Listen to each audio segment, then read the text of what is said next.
Pois é, você sabe, toda segunda-feira o doutor Henrique Dias está aqui conosco, nos ajudando e muito a fazer o programa. E toda segunda-feira ele traz um tema picante para ser analisado e falar. Meu eterno presidente da Ordem dos Advogados do Brasil, Fernandópolis, e deputado da UAB nosso, né? Junto, é consultor, como é que é? Conselheiro. Conselheiro. Grande abraço, boa tarde. Confirma o tema para nós. Boa tarde, Ivone, boa tarde, espectadores, internautas do Canal 10. Mais uma vez, voltando aqui, já com saudade, né? Porque um pouco, né? A gente acaba criando o hábito e é um hábito muito gostoso. E hoje vamos falar de um assunto que, embora de imediato não pareça tão comum aqui a nossa realidade, infelizmente nós vamos chegar a esse momento, que é a respeito da internação compulsória para os usuários de crack, principalmente, que foi uma medida anunciada pelo governador do estado, Geraldo Alckmin, no início da semana passada. Presidente, sabe que ficou melhor assim, essa imagem ali, o senhor mais de lado, assim, a coisa parece que ficou um pouco diferente, né? Porque nós estamos inventando coisa aqui no Canal 10, viu, gente? Nós estamos procurando cada vez mais. Eu anunciei aqui, há algum tempo atrás, porque o Edner, que é o proprietário do canal, ele adquiriu novos equipamentos para que a imagem, o senhor deve ter visto, tanta gente viu e gostou, novas imagens. Então o Canal 10 está inovando, a cada dia está inovando. Presidente, é constitucional esse negócio, internar compulsoriamente? Olha, Bruno, já há um questionamento, porque na verdade isso essas medidas já são hoje em dia adotadas. Inclusive nós temos casos aqui na cidade onde se faz necessário e que já há essa internação. Mas agora já numa medida conjunta entre o Ministério Público, o Tribunal de Justiça e também com a participação da OAB, que vai através de uma das suas comissões participar também ativamente do projeto, já não há mais nenhum tipo de questionamento a respeito dessa constitucionalidade. Aliás, já havia um questionamento do Ministério Público acerca de por que o Estado não tomava essa providência. Porque essa é uma situação comum, já faz praticamente um ano que nós tivemos aquela medida adotada pelo governo do Estado de liberação, né, da ocupação daquela que ficou chamada como Cracolândia, na cidade de São Paulo, na área central de São Paulo, e o Ministério Público, naquela ocasião, questionava também, inclusive, a legalidade daquela ação, e a respeito da praticidade daquilo e da necessidade. E isso está sendo discutido na Justiça e também nesse ponto vai ser delimitado se há ou não algum tipo de inconstitucionalidade ou ilegalidade. Mas nós acreditamos que no final vai prevalecer a tese dessa necessidade da intervenção estatal, porque inclusive o próprio Ministério Público, eu repito, participa desse projeto, dessa iniciativa do governo do Estado de São Paulo. Pois é, eu penso da seguinte maneira, se deixar por conta do usuário, ele não vai, né, presidente? Não vai, né? Não vai, e é justamente em razão disso a necessidade da intervenção estatal. É lógico que existem alguns procedimentos a serem adotados e quem realmente vai determinar essa necessidade é médico. É através de perícia médica, é feito um atendimento, num primeiro momento é feito o recolhimento desse usuário de droga, no caso mais específico dos usuários de crack nesse primeiro momento, que é a droga avassaladora e que é um caminho praticamente sem volta. Então há uma avaliação clínica por parte de um corpo médico e essa avaliação é que vai determinar a necessidade ou a desnecessidade dessa internação. Então não é simplesmente chegar e dizer que vai fazer o recolhimento e a internação obrigatória, porque o termo compulsório você mesmo já falou muito bem, ele é uma obrigação, né? Na marra, vamos assim dizer. Então essa necessidade ou a desnecessidade dessa internação vai ser feita através de uma avaliação de um corpo clínico, de um laudo médico, de uma perícia médica. E aí sim, a justiça que vai determinar, através de uma ação judicial, e o juiz vai analisar, baseado, amparado nesse trabalho médico, é que vai determinar essa internação. Presidente, não sei o ponto de vista do senhor, eu quero fazer uma colocação e talvez até algumas autoridades não vão gostar da colocação que eu vou fazer.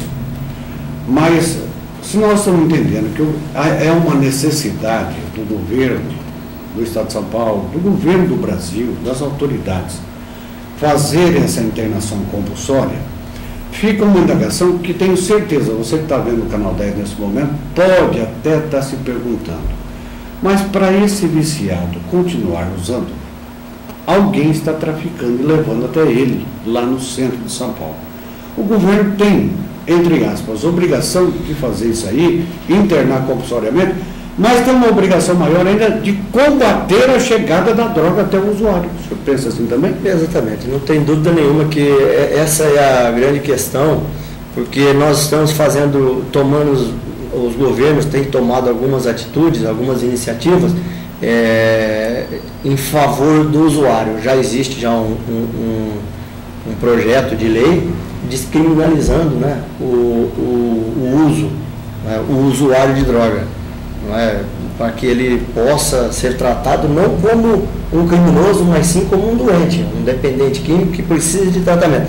Já há essa necessidade, mas já essa propositura de lei e deve passar, nós acreditamos já pelo Congresso Federal, mas paralelo a isso, as políticas de combate, as políticas de segurança, as políticas públicas devem obrigatoriamente intensificar esse trabalho, mano, de erradicação, esse trabalho de combate, porque esse é um caminho que tem que ser, uma iniciativa que tem que ser adotada todos os dias, não há como parar, não tem como ser paralisada, ela deve ser intensificada cada vez mais, não há dúvida nenhuma que o ponto realmente é esse, e punir exemplarmente essas pessoas, né, que são os verdadeiros, os traficantes, esses que devem sofrer as penalidades da lei. Já há um primeiro passo no sentido de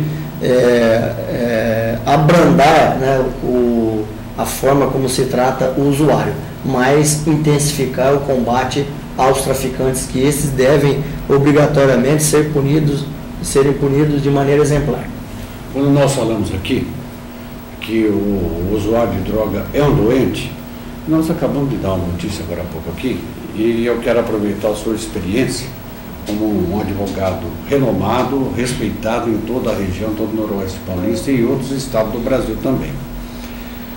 Professor de 26 anos de idade, ficou em cárcere privado por longo tempo, até que aqueles que estavam fazendo a vigia dele pegaram o carro do professor no Celta e saíram, e ele fugiu. Quer dizer, um professor, 26 anos de idade, foi para o cárcere privado porque não tinha dinheiro para pagar a dívida da droga.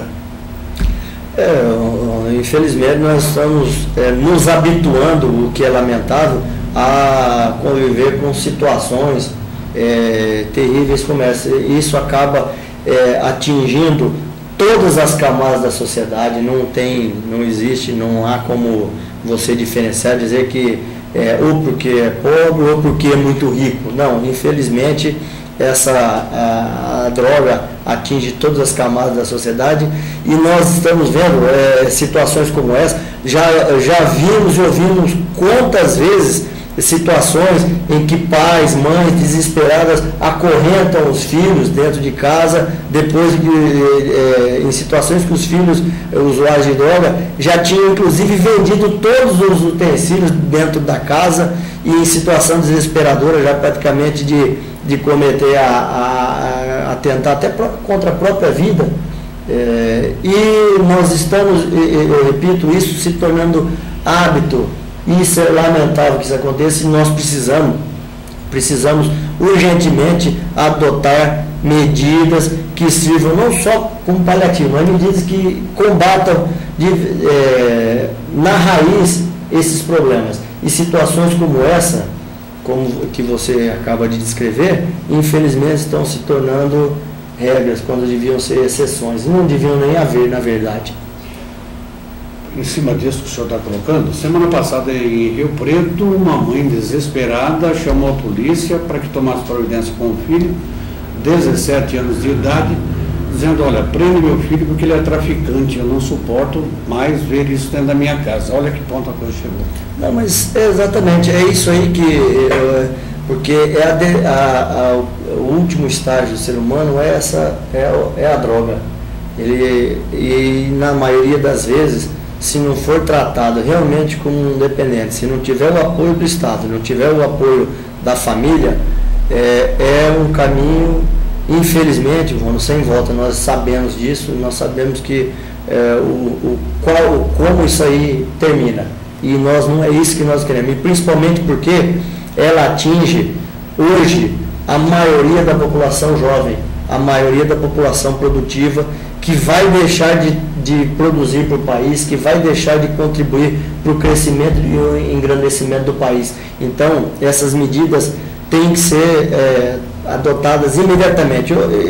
Iniciativas como essa, que o governo do Estado de São Paulo, embora sejam iniciativas do ponto de vista geral, impopulares, sejam medidas que tornam uma coisa que deveria ser natural, com o auxílio da família, que é uma participação da família. Muitas vezes a família já está também num grau de degradação muito alto e não tem como, às vezes, interceder em favor desse filho, no caso, aqui a maioria das vezes o que acontece. Então, essas iniciativas, e sempre em conjunto, porque no caso da ocupação lá da Cracolândia, era uma iniciativa da Polícia Militar e do governo do Estado, uma ação ostensiva, primeiro de recolhimento e depois de fiscalização, para que eles não voltassem a ocupar esses mesmos espaços. Então é muito importante que essas medidas se intensifiquem. Um ano depois, no primeiro momento o Ministério Público questionava essa ação. Agora o Ministério Público depois de um consenso, já começa a participar. Então, há o consenso de que algo precisa ser feito. E muitas vezes, essas medidas que precisam ser tomadas, elas precisam ser algumas medidas de força, algumas medidas que, em princípio, como nós vivemos num país democrático, seriam exceções. Mas nós precisamos tratar esse assunto como realmente uma questão nacional, uma questão de interesse público, e o país precisa se movimentar, se mobilizar em torno disso. Nós não podemos mais varrer para debaixo do tapete um assunto tão melindroso como esse. É lógico que existem outras frentes a serem atacadas, mas essa é uma iniciativa que mina a força de trabalho do país. O país mata o seu futuro no nascedor, que é os grandes atingidos hoje são os jovens. A população carcerária hoje, que também é uma consequência também da droga, é eminentemente jovem. E o que significa isso? Significa menos gente produzindo para o país, menos gente contribuindo para o futuro do país. Presidente, para finalizar, quando é que o governo começa com essa ação da internação compulsória, e ela vai valer só para a capital ou para o estado todo? Não, ela é uma medida para todo o estado e vai sendo aos poucos expandindo. Lógico que o foco principal inicial era na capital de São Paulo, onde o problema é mais grave e é mais visível, mas ele vai sendo, nós temos em todo, nós não podemos fugir da nossa realidade.